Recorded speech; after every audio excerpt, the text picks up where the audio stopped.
Salmo de número 32, do verso 1 ao verso 11.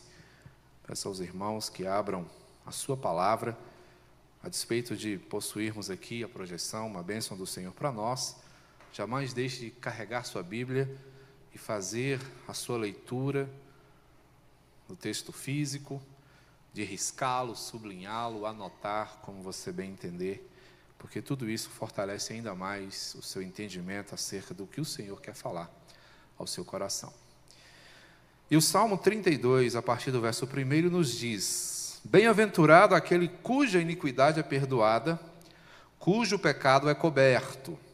Bem-aventurado o homem a quem o Senhor não atribui iniquidade, e em cujo espírito não há dolo. Enquanto calei os meus pecados, envelheceram os meus ossos pelos meus constantes gemidos todo o dia. Porque a tua mão pesava dia e noite sobre mim, e o meu vigor se tornou em sequidão de estio. Confessei-te o meu pecado e a minha iniquidade não mais ocultei. Disse: confessarei ao Senhor as minhas transgressões, e tu perdoaste a iniquidade do meu pecado. Sendo assim, todo homem te fará súplicas em tempo de poder encontrar-te. Com efeito, quando transbordarem muitas águas, não o atingirão. Tu és o meu esconderijo, tu me preservas da tribulação e me cercas de alegres cantos de livramento. Instruir-te-ei e te ensinarei o caminho que deves seguir, e sob as minhas vistas te darei conselho. Não sejas como o cavalo ou a mula, sem entendimento, os quais com freios e cabrestos são dominados. De outra sorte não te obedecem. Muito sofrimento terá de curtir o ímpio, mas o que confia no Senhor, a misericórdia o assistirá. Alegrai-vos no Senhor e regozijai-vos, ó justos. Exultai vós, todos os que sois retos de coração. Gostaria de ler juntamente com vocês o verso de número 3. Enquanto calei os meus pecados, envelheceram os meus ossos pelos meus constantes gemidos todo o dia. Vamos orar? Pai, a tua palavra está diante de nós. Rogamos nesta oportunidade que o Senhor desempeça nossa mente, nosso coração, para que possamos compreendê-la cabalmente. Ó Deus, não está em nós o poder para fazê-lo, mas o Senhor o possui. Portanto, meu Deus, ajuda-nos para que, inteirados da tua vontade e da verdade que a tua palavra nos traz, possamos, ó Deus, viver santa e retamente diante do Senhor, para a glória do Senhor, visando, ó Deus, também a nossa própria edificação e a dos nossos irmãos. Ajuda-nos, ó Deus, nós assim te suplicamos em nome e também por amor de Jesus Cristo, nosso Salvador. Amém. Meus irmãos, hoje pela manhã, finalizando uma série de estudos que fizemos sobre criação e queda, lembrávamos os aspectos da depravação total, situação em que a queda nos inseriu, de forma que tudo, mesmo as nossas mais cristalinas intenções, estão prejudicadas. E dessa forma carecemos incessantemente do auxílio e sustentação do Senhor para que possamos prosseguir, sobretudo no que diz respeito, à vida piedosa. Spurgeon disse certa vez que há pecado até na nossa santidade, há incredulidade na nossa fé, há ódio no nosso próprio amor, e a lama da serpente na mais bela flor do nosso jardim.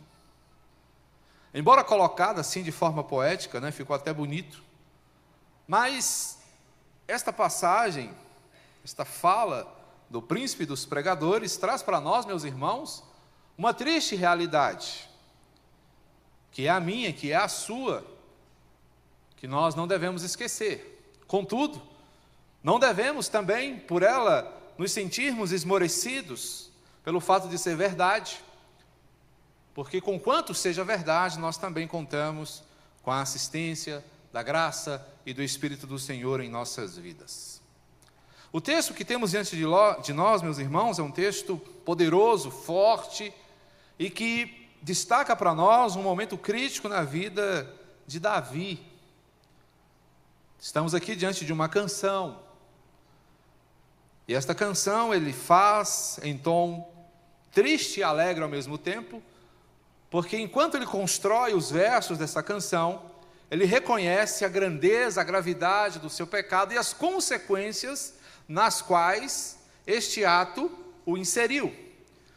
Portanto, vemos aqui, meus irmãos, os contornos da vida de um homem que foi do céu ao inferno em pouco tempo e experimentou muitas coisas, e que deixa aqui o seu relato, o seu testemunho, para que eu e você entendamos quão prejudicial é este ato chamado pecado, com o qual muitas vezes nós brincamos, flertamos, e que infelizmente ainda faz parte do nosso cotidiano. Pensar, meus irmãos, numa vida santa diz respeito a travar uma luta contra este inimigo voraz. Portanto, gostaria que você prestasse bastante atenção, porque o texto amorosamente vai nos confrontar, vai nos chamar a atenção para os riscos de uma vida distanciada do Senhor.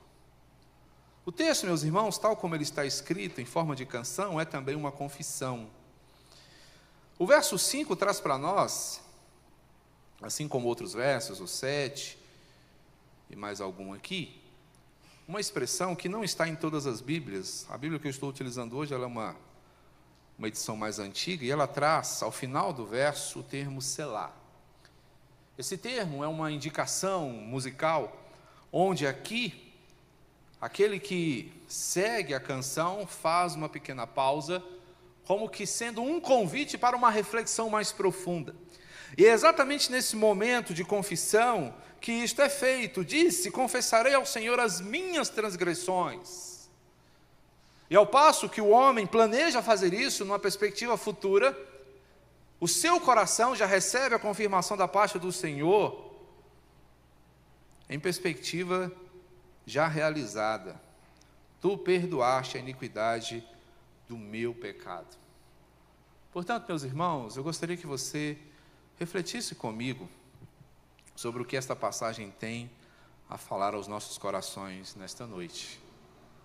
Porque ela fala sobre pecados calados, pecados que muitas vezes permanecem silentes em nosso coração, e não sendo tratados, seguem destruindo, distorcendo, deturpando a nossa vida de forma tamanha.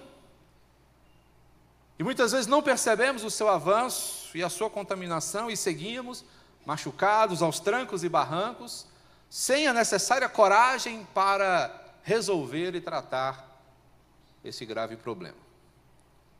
Mas o que a palavra do Senhor nos fala sobre pecados calados? O que viria a ser isso?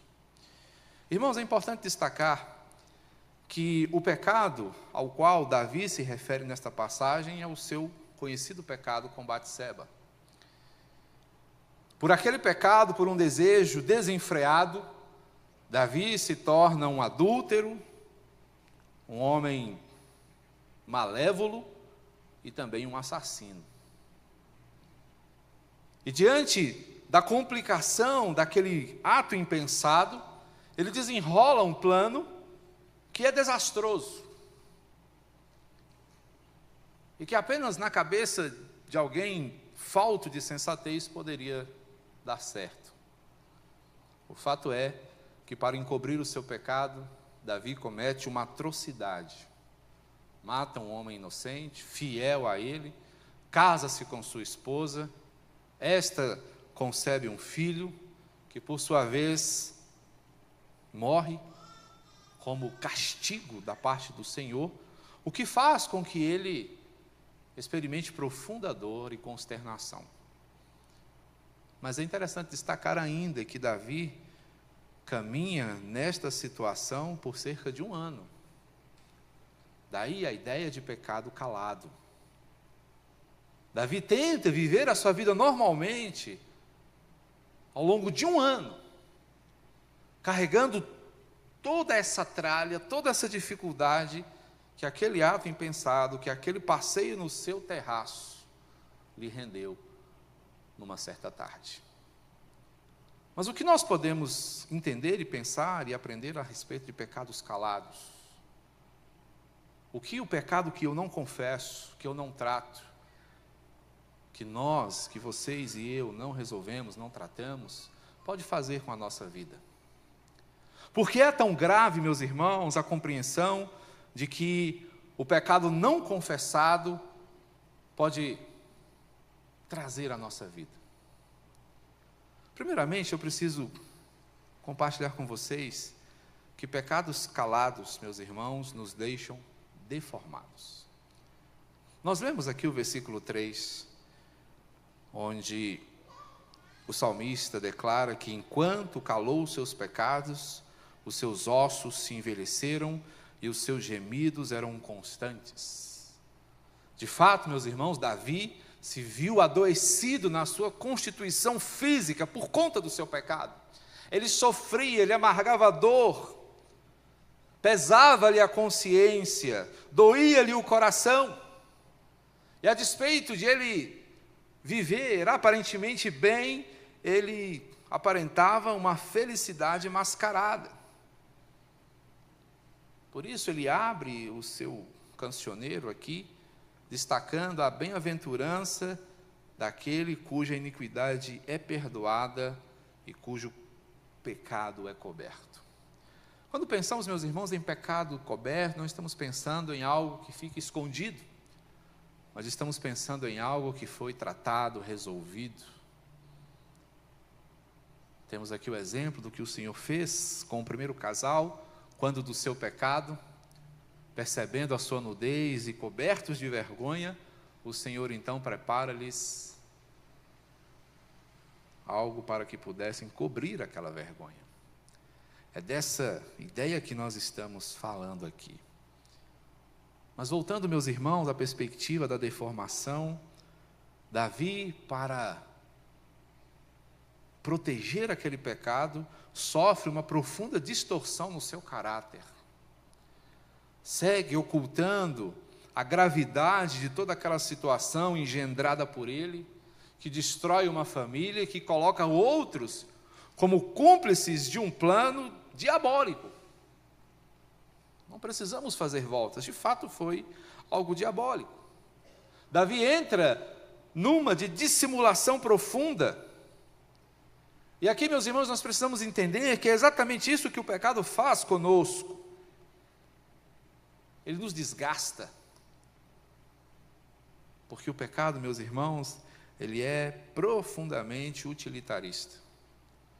O propósito do pecado, destas ofertas que o inimigo das nossas almas nos faz, é tornar-nos desgastados, usados, sugados como uma laranja até o bagaço para depois sermos jogados fora. Era esta a sensação que Davi experimentava naqueles dias em que ele tentou encobrir os seus erros, fazendo uso de remendos para um coração totalmente dilacerado e rebelde, como foram os corações de todos os pecadores relatados na Bíblia e são os corações dos pecadores do nosso tempo. Portanto, meus irmãos, é importante que nós reconheçamos. Mas Davi, meus irmãos, começa a vislumbrar esperança, porque embora ele reconheça-se desgastado, ele entende que não está ele inutilizado. Porque diante dessa incapacidade, diante dessa compreensão de impotência, ele reconhece o quanto precisa do Senhor. E à medida que ele vai construindo o seu pensamento nesta canção, neste salmo, ele mostra-nos exatamente isso, que ainda havia esperança para ele.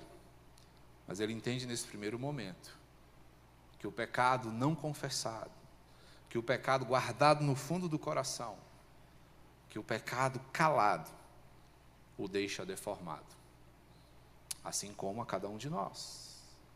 Pecados que não são tratados, pecados que não são confessados, nos deixam deformados, estragam a imagem do Senhor em nós e distanciam-nos daquele que nos oferece o seu cuidado precioso.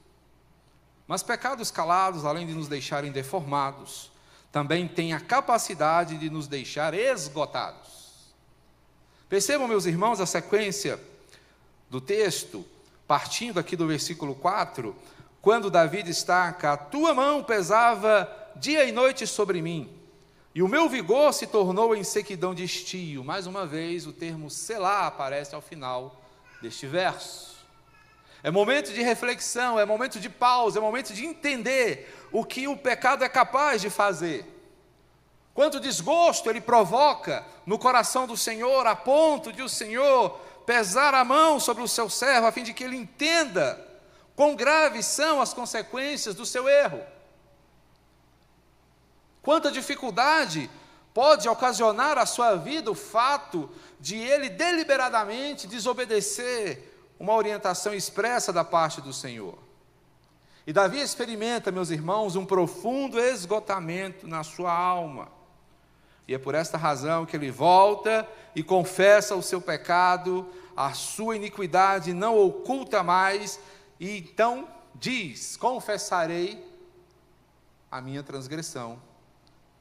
E imediatamente ele tem a consciência do perdão do Senhor, sendo-lhe já concedido. É interessante observar a dinâmica entre esses dois versos, porque a confissão, meus irmãos, ela confere alívio imediato, é tirar de fato um peso do coração, é resolver algo que está fazendo com que a caminhada do indivíduo se torne quase impossível, quando não impossibilitada de fato. Ao confessarmos, meus irmãos, nós experimentamos o alívio que nada pode nos conceder. Porque a confissão, meus irmãos, é o retorno à sensatez, é o retorno ao equilíbrio, é o retorno ao entendimento. Falávamos aqui, no primeiro aspecto, da loucura de Davi, quando ele faz o que faz, e diante da consciência da bobagem que fez, faz coisas ainda piores. Loucura, insensatez, falta de juízo, chamem como quiser. Mas é esse desdobramento, cada vez mais aterrador, que o pecado nos oferece. Portanto, não é, meus irmãos, interessante. Percebam aqui o que uma tarde de prazer ocasionou na vida de um homem. Um ano de sofrimento e consequências terríveis. E não pensamos, meus irmãos, apenas nas consequências. É importante que nós as reconheçamos, porque elas servem para refrear o nosso ímpeto. Mas pensemos, meus irmãos, na causa ainda mais prejudicial, que é o distanciamento do Senhor, que é o seu desgosto para conosco. O pecado, meus irmãos, nos torna simplesmente inimigos de Deus. E pensa em algo terrível para o coração humano se ver numa posição de adversário do Senhor. Haverá alguma chance? Será que conseguiremos desferir algum golpe? Mas Davi experimenta um ressecamento na sua alma. Ele utiliza-se de uma situação que ele conhecia bem, que era o calor escaldante daqueles dias. Ele diz: olha, eu me sinto como terra seca, terra árida, sequidão de estio, aquela seca prolongada, onde a vida não vinga, onde nada floresce, onde a semente, se lançada na terra, é queimada. Esta era a situação da alma daquele homem diante da consciência pesada do seu pecado. E ele então se sentia sem forças. Aqui está, meus irmãos, uma outra propriedade do pecado. É a capacidade de anular a nossa piedade. A alma em pecado não sente vontade de orar. A alma em pecado se incomoda diante da comunhão. A alma em pecado não se alegra com os momentos felizes na casa de Deus. E só pensa em se distanciar. Não se enquadra, não se encaixa, não consegue. Davi está experimentando tudo isso. E ele está contando a sua experiência para que eu e você entendamos.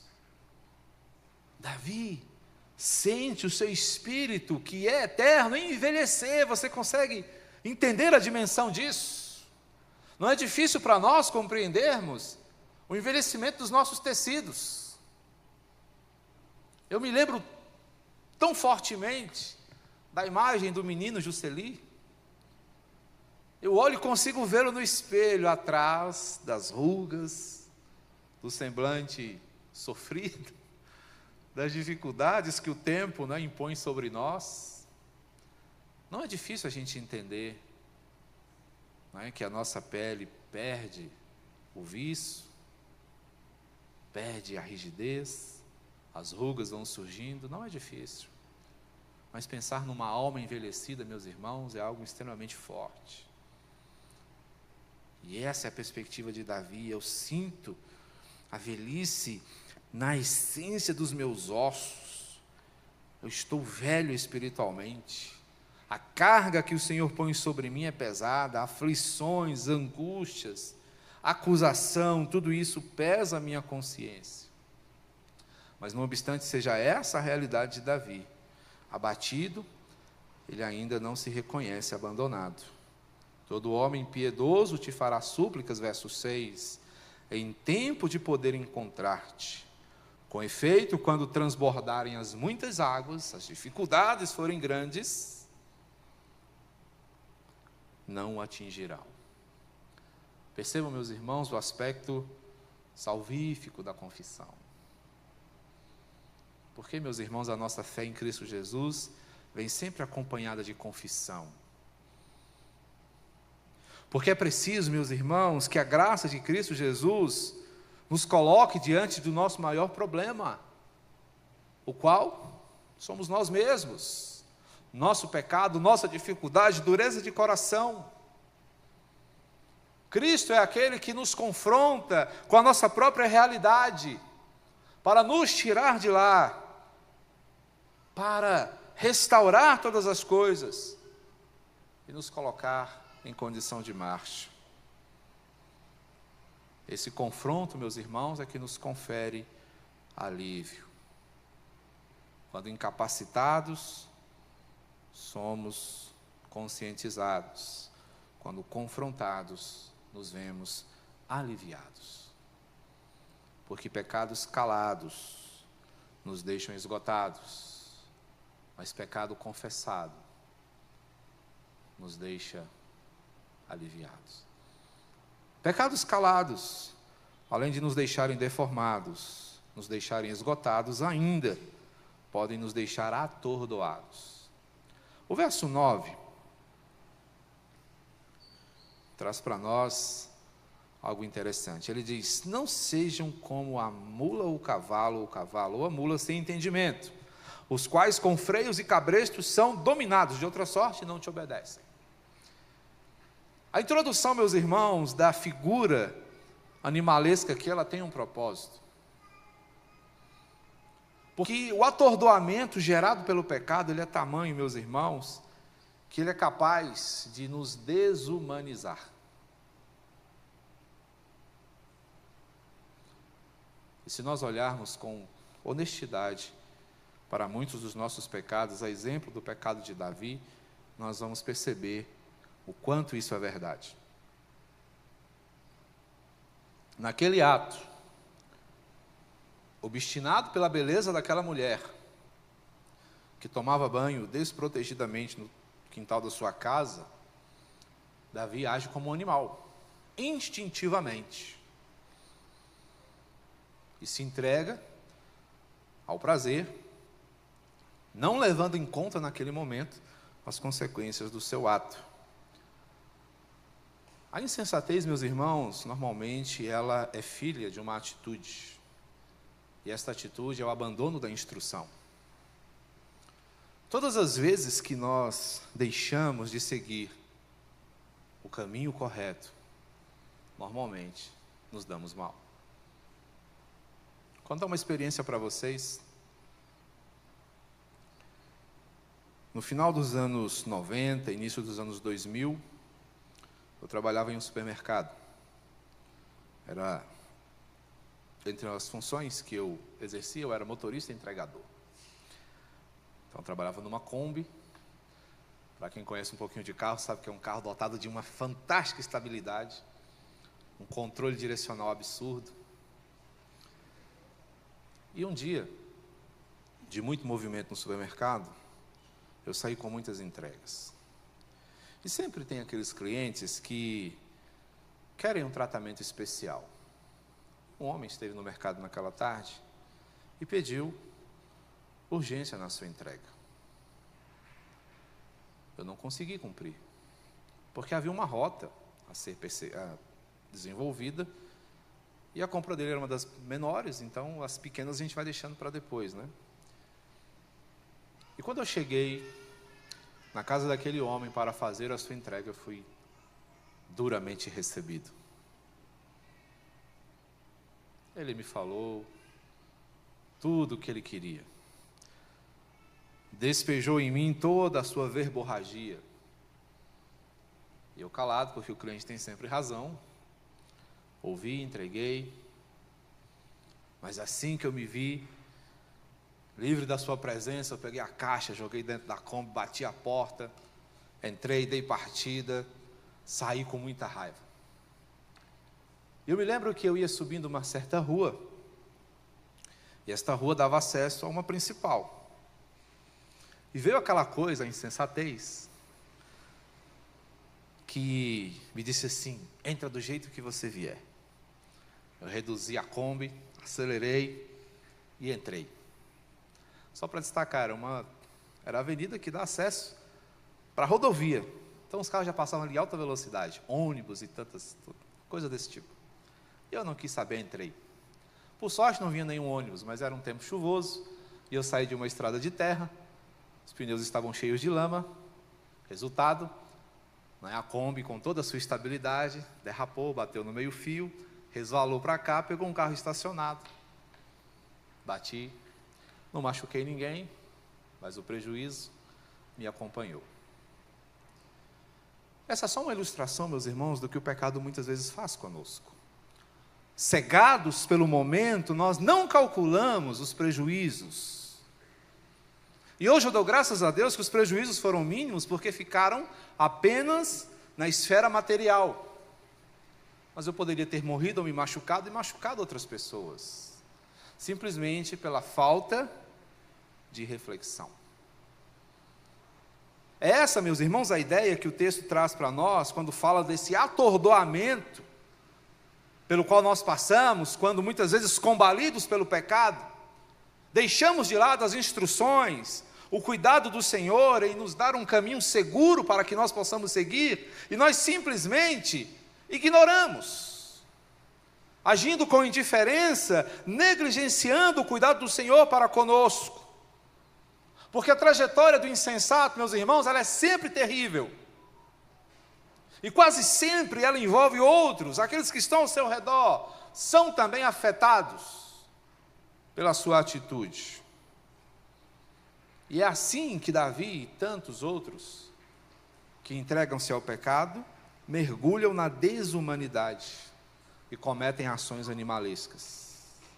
Agem por instinto, querem apenas satisfazer os seus anseios carnais.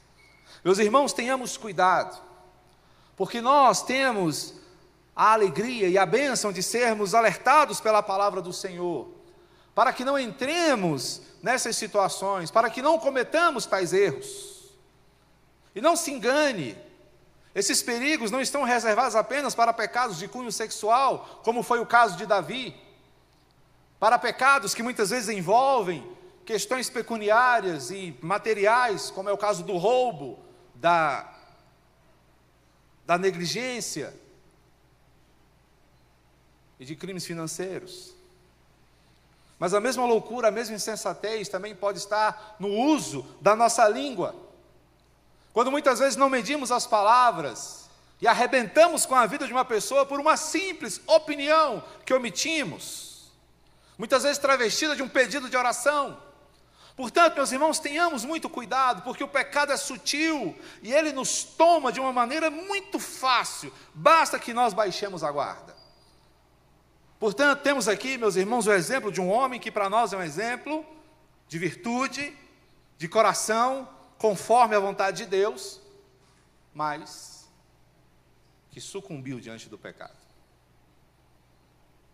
Portanto, pecados calados nos deixam atordoados, enquanto nós não os confessamos, enquanto nós não os reconhecemos e os tratamos, eles seguem destruindo a nossa vida, porque podem envolver-nos na precipitação, na bestialidade e na estupidez, deixando dores intensas na nossa alma por conta desse silêncio mortal, mas que nos convida a reconhecer a condição terapêutica da confissão. Experimente o remédio de confessar os seus pecados. Tenha coragem e entenda que você contará com a assistência do Senhor para isso. Davi reconhece esse cuidado quando ele fala da instrução do Senhor no verso 8. Instruir-te-ei e te ensinarei o caminho que deves seguir, e sob as minhas vistas te darei conselho. Não seja como o cavalo ou a mula, que sem entendimento, os quais com freios e cabreços são dominados. É a condição bestial, não é? É preciso energia para poder conter. Essa não é a nossa condição. Por isso ele diz, muito sofrimento terá de curtir o ímpio, mas o que confia no Senhor, a misericórdia o assistirá. E é esta assistência com a qual nós contamos e na qual nos deleitamos para que possamos tratar os problemas que porventura hajam em nosso coração. É aqui, meus irmãos, que nós encontramos o equilíbrio da confiança. Alegrai-vos no Senhor, verso 11, e regozijai-vos aos justos, exultai, vós todos que sois retos de coração. A retidão de um coração não é a ideia de um coração perfeito que nunca pecou, mas a retidão, meus irmãos, é a disposição de fazer tudo certo, conforme a vontade do Senhor, na dependência do seu amor. Não cale o seu pecado, confesse, não permita que ele te deforme, manchando a imagem de Deus em você. Não permite que ele te esgote, minando as forças que o Senhor te dá. Não deixe que ele te atordoe, tirando a sensatez que o Espírito Santo te confere. Portanto, corajosamente, confesse, resolva e vença. Que Deus te abençoe. Seja você um vitorioso, seja você uma vitoriosa, em nome e por amor de Jesus. Vamos orar? Santo Deus, eterno e poderoso Pai, te agradecemos, porque reconhecemos, ó Deus, nossa condição. Somos necessitados, somos fracos, somos pequenos, mas o Senhor é grande, assim como é grande o teu perdão e a tua misericórdia. Obrigado, meu Pai, porque uma vez mais o Senhor nos confronta e nos oferece, ó Deus, o remédio tão necessário aos nossos corações. Sejas, pois, ó Deus, o Senhor conosco, nos ajudando, ó Deus, no enfrentamento das mazelas de nossa alma. Obrigado pela tua igreja, meu Deus, que se assenta para ouvir a tua voz. Queira o Senhor, meu Deus, que eles tenham ouvido a tua voz e não a minha. Fala ao coração deles, reverbera, meu Deus, o teu amor em seus ouvidos ao longo desta semana, para que, fortalecidos pela instrução que vem do alto, sigam firmes, adorando tão somente ao teu poderoso nome. Obrigado, Deus, por esta oportunidade de adoração. Te agradecemos sempre no nome de Cristo Jesus.